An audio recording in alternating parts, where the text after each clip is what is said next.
eteenpäin. Se Dinosaurus Gamer täällä ja näin voi tuhota hiekkakattia.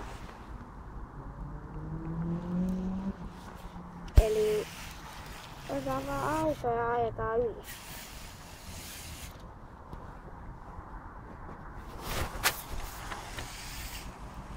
Näin, sitten tulee kieka auto taas vastaan. Eteenpäin menee.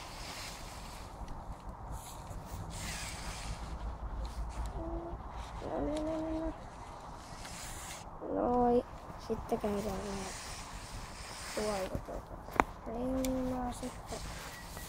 Mennään kahtia vähän. Oho, tuli vastaan ja taas.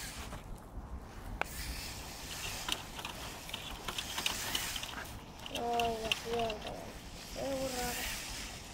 Ja taas seuraavan. Sitten jätetään auto alle.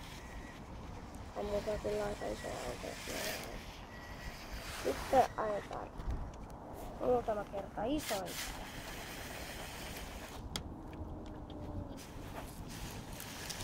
Noin. Sitten taaksepäin taas auton yli. Ja sitten täältä.